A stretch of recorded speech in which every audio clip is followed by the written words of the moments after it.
세계 인구의 3분의 1이 애엄하고 세계인이 가장 좋아하는 물 다음으로 가장 많이 마시는 액체 음료. 소비량과 국력은 비례한다는 마성의 음료. 우리나라 70%의 국민이 하루 한 잔 이상을 마시며 전세계 소비량 5위 국가로 우뚝 선 대한민국. 바로 우리가 즐겨 마시는 커피에 관한 이야기입니다. 1976년 세계 최초로 믹스 커피를 생산하였고 커피 1인당 연간 120만원을 지출하며 맛집만큼 붐비는 커피 전문점도 즐비하고 국내 커피와 관련되어 출판된 책도 700권이 넘을 정도로 커피는 우리의 삶에 스며들어 있습니다.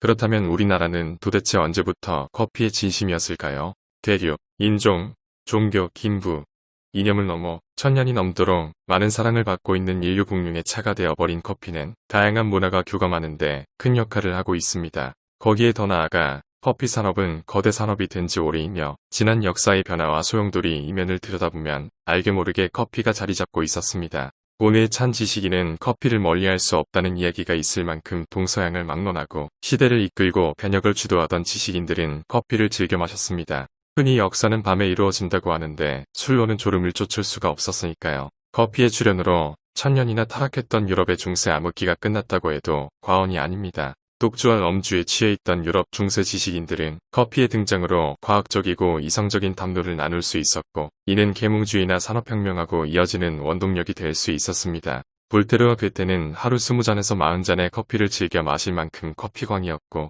칸트의 시종은 늘 물을 끓여 커피 마실 준비를 했었다고 하니 어느 정도는 신빙성이 있는 이야기입니다. 그 외에도 커피는 많은 예술가들의 사랑을 받아왔습니다. 빈센트 반 고흐는 커피와 호밀빵을 먹는 것이 그림 그리는 것 외에 유일한 행복이었을 만큼 커피 타임을 즐겼고 베토벤 역시 60개의 원두를 세어 한 잔의 커피를 마실 만큼 커피 원칙이 있었습니다. 커피에 엄주를 섞어 즐겨 마신 아마데우스 모차르트의 커피 사랑도 유명하지요. 요한 세바스티안 바흐는 후세의 명곡으로 길이 남을 커피 칸타타를 작곡했습니다. 커피나무가 자라는 곳은 한정적인데 적도를 중심으로 남북위 25도 사이의 열대 지역에서 자라기 때문에 이 지역을 커피벨트, 커피존이라 부릅니다. 최초의 커피 열매는 에티오피아의 고원지대인 케냐로 추정되는 곳에서 야생의 상태로 자생했다고 하네요. 에티오피아 내의 이야기에 따르면 에티오피아 고원에서 양을 치던 젊은 목동 칼디가 하루는 양들을 데리고 좋은 목초지로 데려가던 중 양 몇 마리가 이상한 열매를 먹고 잠도 안 자고 밤새 뛰어노는 걸 보고는 신기해서 먹어봤는데 각성 효과가 있음을 발견해서 재배하기 시작했다는 이야기가 정설로 받아들여지고 있습니다. 실제로 에티오피아에서는 커피콩을 빻고 볶아서 빵에 발라 먹기도 하고 유목민들 식습관에 어울리게 원두를 동물성 기름으로 뭉쳐 휴대하기 쉬운 형태로 만들어 지금의 에너지바처럼 섭취하기도 했다고 합니다.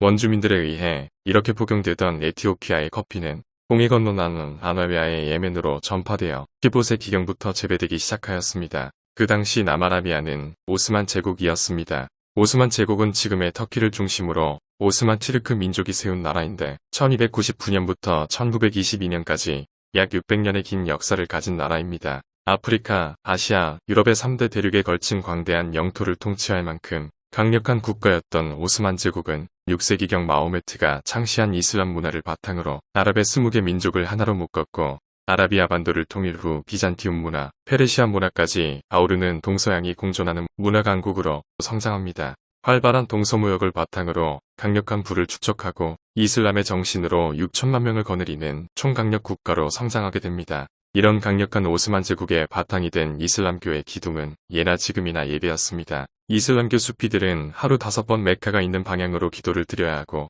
수도자들은 잠을 줄여가며 수양을 해야 했기에 잠을 쫓을 수 있는 커피는 이슬람 문화권을 중심으로 급속히 퍼져나갑니다. 이슬람교도들의 긴 종교의식이 커피를 자연스레 대중적인 음료로 사용되게끔 만들어준 것이지요.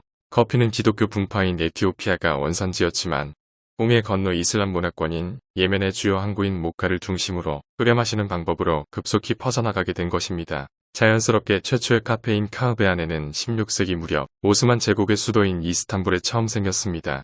새로운 문화는 늘 이미 많은 것을 소유하고 누렸던 기득권을 중심으로 탄압받기는 하지만 서민들을 중심으로 커피 문화는 오스만 제국 각지로 퍼져나갑니다. 이슬람권이 커피에 얼마나 진심이었는지 그들이 유럽과 싸울 때 전장까지 커피나무를 가져와 커피를 마셨다는 이야기가 있을 정도이니 차 때문에 아편 전쟁을 일으킨 영국의 홍차 사랑에 버금갑니다. 사이가 안 좋은 이슬람 문화권에서 전파된 커피이다 보니 유럽인들은 처음에는 사탄의 음료, 이교도의 음료, 악마의 유혹, 야만인의 음료라며 커피를 나쁘게 인식했지만 1600년 교황 클레멘스 8세는 이 커피는 이교도만들이 마시기에는 너무도 아깝다며 공식적으로 커피를 승인한 이후 유럽에는 본격적으로 커피하우스가 생겨나면서 뿌리 내리게 됩니다.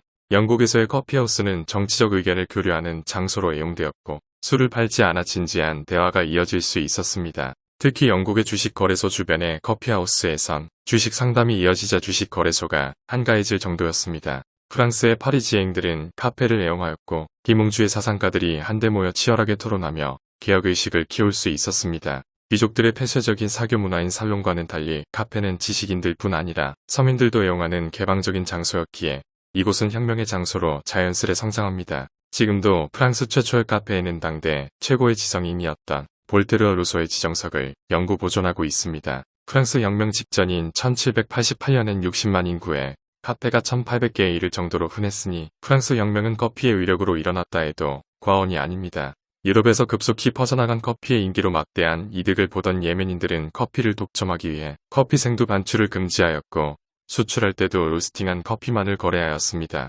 유럽은 커피 확보에 늘 갈증나 있었고 이슬람 수피가 메카 순례 후 경유한 목화에서 7알의 커피 열매를 숨겨와 인도 남부 해안에서 몇 번의 실패 끝에 커피 재배에 성공하게 됩니다.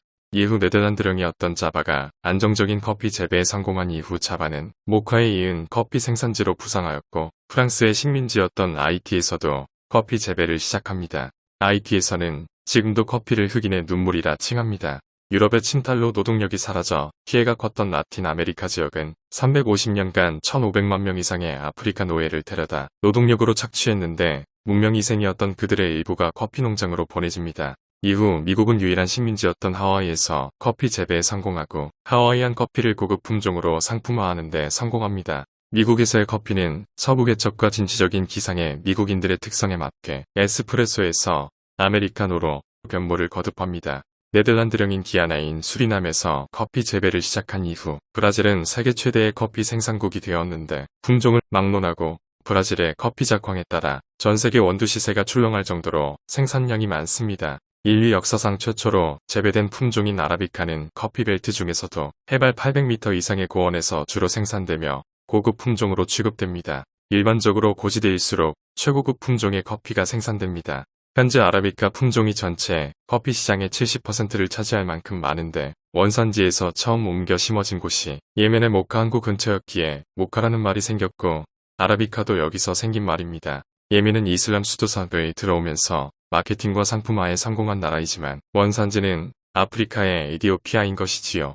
아라비카 커피는 맛과 향이 거친 로부스타에 비해 맛이 부드러우며 신맛이 특징입니다. 커피는 실제로 고지대일수록 최고급 커피가 생산되고 고산 지역의 경사면에서 잘 자라는 특성 때문에 기계화가 사실상 어려워 대부분 수작업으로 수확할 수밖에 없어서 공정무역의 가장 대표적인 품목이 되기도 합니다. 반면에 해발이 낮은 지역은 기온이 높아서 커피가 빨리 자라기 때문에 상대적으로 병충해에 강한 로부스터 품종을 재배하는데 로부스터 의미 자체가 튼튼하다라는 뜻으로 인스턴트 커피나 커피 믹스에 많이 사용됩니다. 커피를 애용하는 인구들이 많아지고 커피에 대한 지식 수준이 높아질수록 우리 주변에 커피 전문점들이 점점 늘어날수록 소비자들은 질 좋은 커피를 즐길 수 있는 환경이 됩니다. 다양한 커피 종류 중에서 맛있는 커피를 고르는 몇 가지 방법을 팁으로 공유한다면 첫 번째로 자신의 취향을 파악하는 것이 우선되어야 합니다. 커피는 기호식품이기에 가격과 인기도가 아니라 자신의 취향에 따라 결정하는 것이 중요하겠고 두 번째로 이름이 길수록 좋습니다.